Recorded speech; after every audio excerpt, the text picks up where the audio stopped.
नमस्कार, BDV news के इस बुलेटिन में आपके साथ मैं हूं स्वाति। शहर से जुड़ी खबरों को देखेंगे विस्तार से, लेकिन सबसे पहले एक नजर डालते हैं हेडलाइंस पर।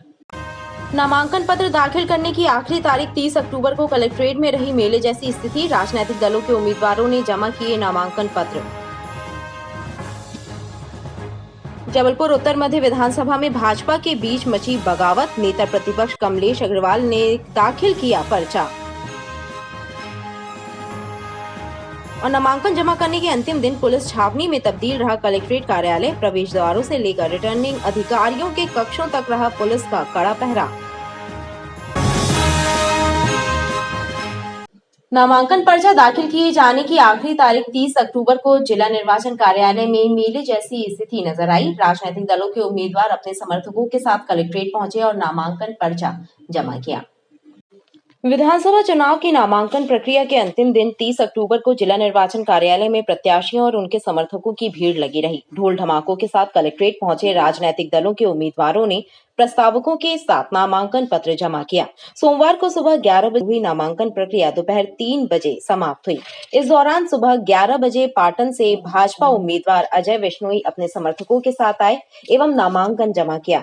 वहीं बरगी से भाजपा प्रत्याशी नीरज सिंह भी अपनी मां पूर्व विधायक प्रतिभा सिंह के साथ कलेक्ट्रेट पहुंचे एवं नामांकन पत्र दाखिल किया।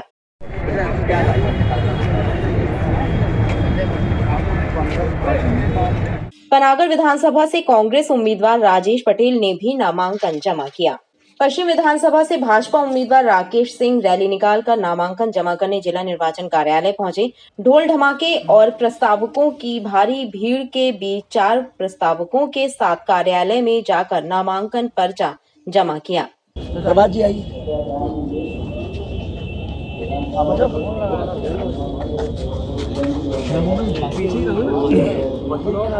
पूरी भारतीय जनता पार्टी एकजुट होकर महाराज जी से आशीर्वाद लेकर नामांकन के लिए हम सभी कलेक्ट्रेट में पहुंचे हैं और एक समूह के साथ हम पश्चिम विधानसभा क्षेत्र से मेडिकल तराई से यहाँ तक आए और जिस तरह का आशीर्वाद जनता ने भारतीय जनता पार्टी को दिया उससे ये स्पष्ट है कि जनता मन बना चुकी है कि मध्य प्रदेश में भारतीय जनता पार्टी की सरकार बनाना है। उत्तर मध्य विधानसभा क्षेत्र के कांग्रेस उम्मीदवार विनय सक्सेना के द्वारा ई नामांकन पत्र भरा गया।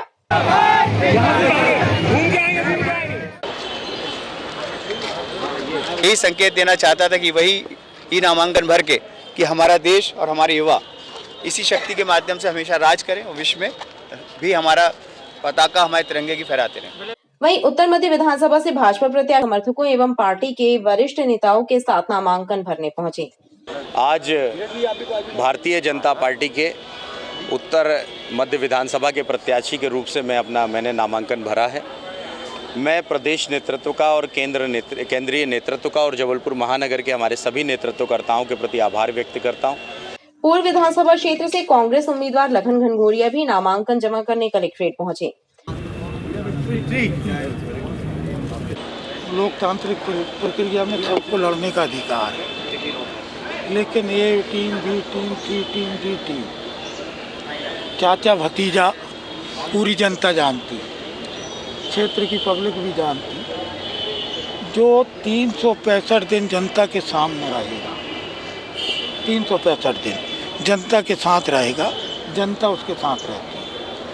कैंट से कांग्रेस प्रत्याशी अभिषेक चौक से चिंटू ने भी नामांकन के अंतिम दिन फॉर्म जमा किया।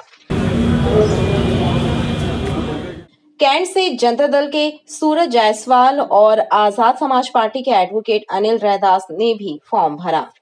इसके अलावा पूर्व विधानसभा क्षेत्र से AIMIM पार्टी से गजेंद्र सोनकर गज्जू ने भी नामांकन पर्चा जमा किया। नामांकन पत्र जमा करने की अंतिम तिथि पर कलेक्ट्रेट में मेले जैसी स्थिति बनी रही।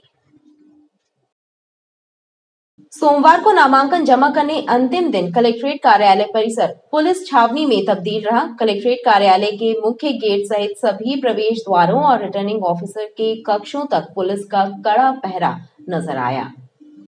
सोमवार को नामांकन फॉर्म जमा करने के अंतिम दिन कलेक्टर कार्यालय में नामांकन फॉर्म जमा करने वाले उम्मीदवारों का तांता लगा रहा। ऐसे में कलेक्ट्रेट कार्यालय परिसर भी पुलिस छावनी में तब्दील रहा। कलेक्ट्रेट कार्यालय के मुख्य द्वार से लेकर सभी प्रवेश द्वारों और कार्यालय परिसर में रिटर्निंग ऑफिसर के कक्षों को जाने वाले स्थानों पर बैरिकेडिंग कर पुलिस अधिकारी और कर्मचारियों को ड्यूटी पर तैनात किया गया। पुलिस द्वारा मुख्य द्वार सहित सभी प्रवेश द्वारों से कलेक्ट्रेट कार्यालय परिसर में प्रवेश करने वाले लोगों को रोका गया और पूछताछ करने के बाद ही उन्हें अंदर प्रवेश करने की अनुमति दी गई। इतना ही नहीं, नामांकन पत्र दाखिल कर रहे उम्मीदवारों के साथ भी मात्र 4 समर्थकों को ही रिटर्निंग कक्ष तक जाने की अनुमति प्रदान की गई। ओमती संभाग के नगर पुलिस अधीक्षक पंकज मिश्रा ने बताया कि कार्यालय परिसर आने वाले सभी लोगों को नियमानुसार ही प्रवेश की अनुमति प्रदान की जा रही है। सुरक्षा के हिसाब से आज नामांकन के लिए हमने कुछ एक्स्ट्रा फोर्स भी डिप्लॉयमेंट किया हुआ है। तो यहाँ पे तीनों गेट हैं, तीनों गेट पे अलग अलग ऑफिसर्स लगे हुए हैं और जो भी प्रत्याशी आ रहे हैं प्रत्याशी के साथ 1+4 का जो मतलब नॉर्म्स है तो उसको फॉलो कराया जा रहा है प्रॉपर। और जो आवेदक आ रहे हैं उनके लिए क्या? उनके लिए भी गेट नंबर 2 से, वो भी यदि कोई भी फॉर एग्जांपल कलेक्ट्रेट में किसी भी कार्य के लिए आ रहा है तो उन सबके लिए भी प्रवेश है। बस एक बार चेक करके बेसिक पूछताछ करके उसके बाद प्रवेश दिया जा रहा है। अभी जैसे रैली के रूप में भी आएंगे, रैली के रूप में भी कोई आ रहे हैं तो उन्हें भी वही कलेक्ट्रेट गेट के बाहर 100 मीटर के दायरे में बाहर पे रोक करके और उसके बाद अंदर जो नॉर्म्स के हिसाब से प्रवेश दिया जाएगा। मतलब आसपास जो क्षेत्र है, कलेक्ट्रेट का आसपास का जो क्षेत्र है, रैली आ रही है तो वाहनों की भीड़ भी है, ऐसे में जाम की स्थितियां भी लगती, तो इसको देखते हुए क्या इंतजाम इसके लिए हम लोगों ने एक बेसिक गेट पे भी पॉइंट लगाए हैं और उसके बाद जो भी नेक्स्ट आउटर पॉइंट्स हैं वहाँ सब जगह डाइवर्जन लगाया गया है। तो प्रॉपर जो भी ट्रैफिक है उससे डाइवर्ट किया जा रहा है। तो अभी सुव्यवस्थित रूप से सारी व्यवस्थाएं चल रही हैं। कितने लोगों को अंदर जाने की इजाज़त है? प्रत्याशी के साथ कक्ष में एक प्रत्याशी के साथ 4 लोग रह सकते हैं, किंतु यदि उनके एक्स्ट्रा कोई प्रस्तावक ऐसे भी हैं तो फिर वो एट अ टाइम 4 रहेंगे, वो चेंज करके दूसरे जा करके और वो बाकी की प्रक्रिया पूरी कर सकते हैं।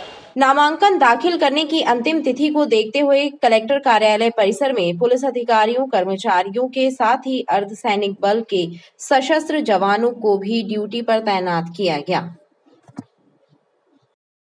कलेक्ट्रेट में प्रत्याशी के साथ 4 लोगों को नामांकन कक्ष तक जाने की अनुमति रही, लेकिन पुलिस चेकिंग के दौरान कई बार विवाद की स्थिति बनी। पुलिस एवं प्रशासनिक अधिकारियों को मौके पर पहुंचकर विवाद शांत कराना पड़ा। विधानसभा चुनाव को लेकर नाम निर्देशन के अंतिम दिन 30 अक्टूबर को कलेक्ट्रेट में 3 बजे तक जमकर गहमागहमी रही। कलेक्ट्रेट के तीनों गेटों पर पुलिस का सख्त पहरा रहा। नाम निर्देशन पत्र जमा करने जाने के लिए उम्मीदवार के साथ 4 लोगों को कक्ष तक जाने की अनुमति रही। उसके बावजूद कई बार विवाद की स्थिति बनी। पूर्व विधायक प्रतिभा सिंह को जब पुलिस ने रोक दिया तो हंगामे की स्थिति बन गई। हालांकि अन्य अधिकारियों के हस्तक्षेप के बाद मामला शांत हो गया।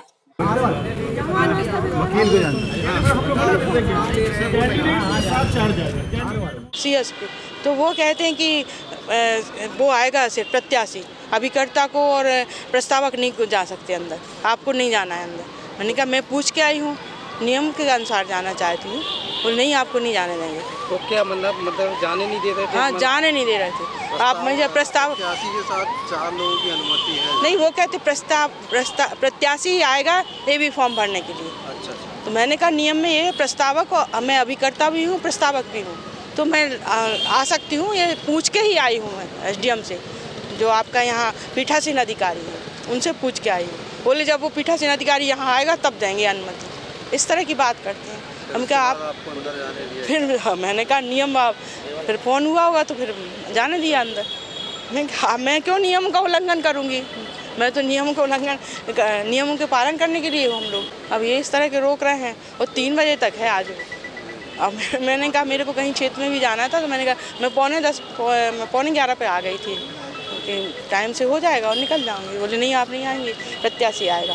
वहीं रैली के साथ कलेक्ट्रेट पहुंचे कांग्रेस कार्यकर्ता दीना जैन को पुलिस ने भीतर जाने से रोका। कांग्रेस कार्यकर्ता पुलिस पर भड़क उठे, जमकर बहस हुई।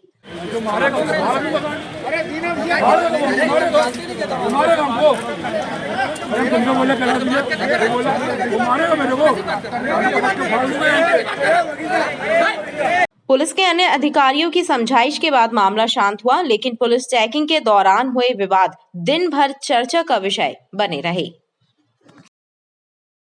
पूर्व विधानसभा क्षेत्र में कांग्रेस के भीतर असंतोष की झलक दिख रही है। कांग्रेस के 4 नेता अलग अलग तरीके से चुनाव मैदान में कूदने की तैयारी में हैं। हालांकि पूरी स्थिति 3 नवंबर को स्पष्ट हो पाएगी।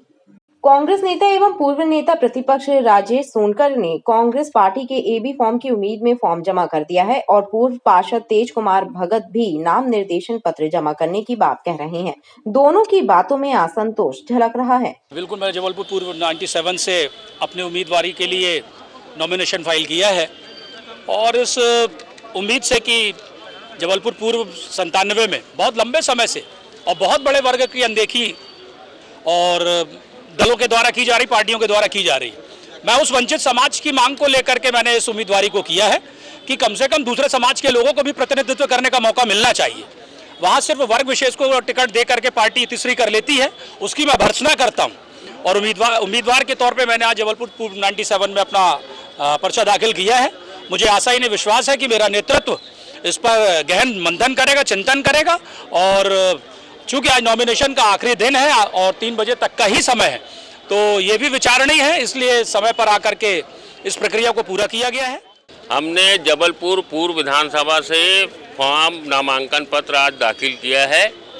अब ये पार्टी को सोचना है कि वो किसको एबी फॉर्म देती है।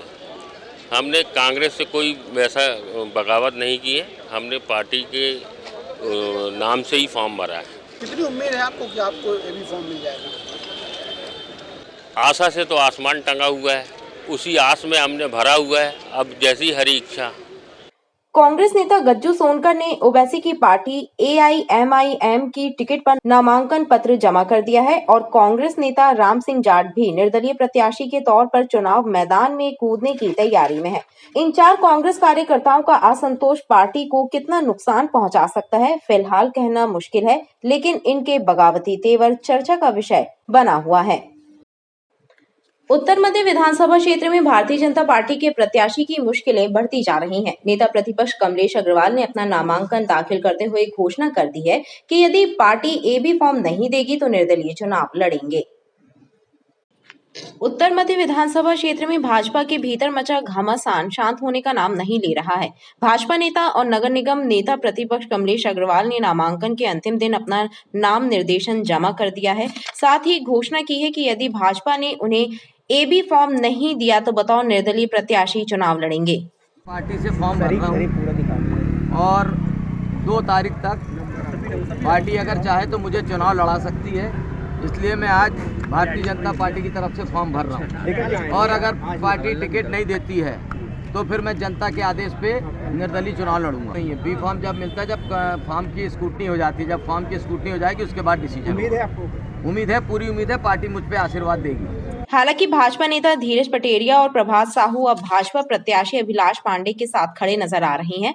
भाजपा नगर अध्यक्ष पद से इस्तीफा दे चुके प्रभात साहू का कहना है कि पार्टी के शीर्ष नेताओं के निर्देश पर भाजपा प्रत्याशी के समर्थन में जुट गए हैं। गिले शिकवे पार्टी के भीतर का मामला है।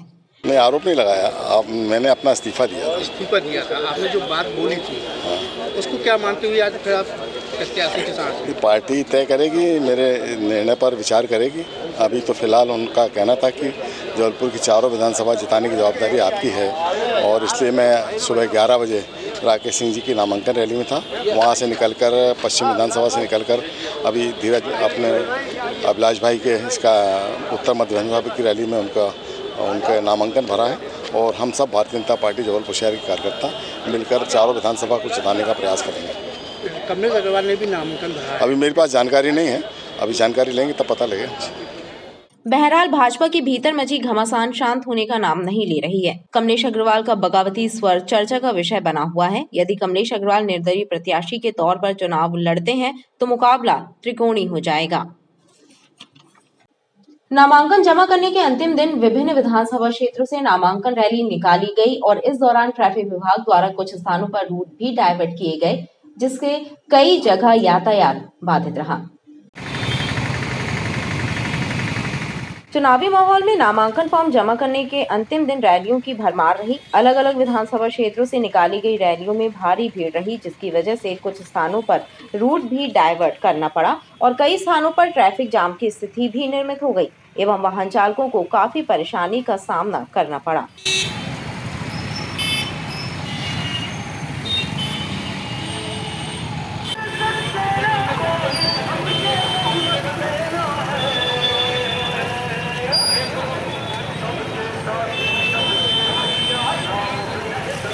विधायक पूरे नामांकन भरने जा रहे हैं। गंजूपुरा की चारों तरफ की रोड बंद है, जिसके कारण गंजूपुरा में ट्रैफिक जाम है। कितनी देर से जाम है? 1 घंटे से। क्या दिक्कत हो रही है लोगों को?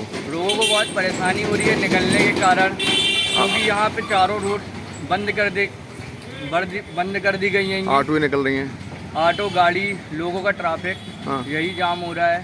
प्रत्याशी नामांकन भर रहे हैं। वहीं कलेक्ट्रेट कार्यालय के आसपास भी काफी देर तक जाम के हालात बने रहे।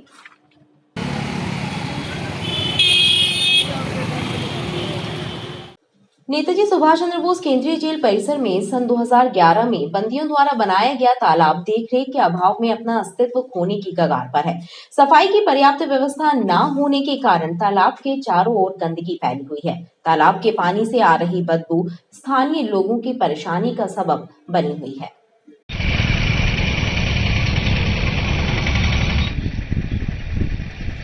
यह झलक केंद्रीय जेल परिसर में सन 2011 में बंदियों के श्रमदान से बने नर्मदा सरोवर तालाब की है, जो सफाई को लेकर जेल प्रशासन की लापरवाही को उजागर कर रही है। तालाब के चारों तरफ गंदगी का अंबार लगा है। पॉलीथीन, प्लास्टिक और अन्य अपशिष्टों का ढेर यहाँ है। देखरेख और साफ सफाई के अभाव के चलते नर्मदा सरोवर में चोई और अन्य झाड़ियां उगाई हैं, जो इसके सौंदर्य को धूमिल कर रही हैं। स्थानीय लोगों का कहना है कि शुद्ध पानी से भरपूर इस तालाब में जेल परिसर के निस्तार का पानी छोड़ा जा रहा है, जिसके चलते तालाब का पानी दूषित हो रहा है। लोग तालाब किनारे सैर करने आते थे, लेकिन इससे आ रही बदबू के कारण लोग इसके पास से गुजरने से अब कतरा रहे हैं।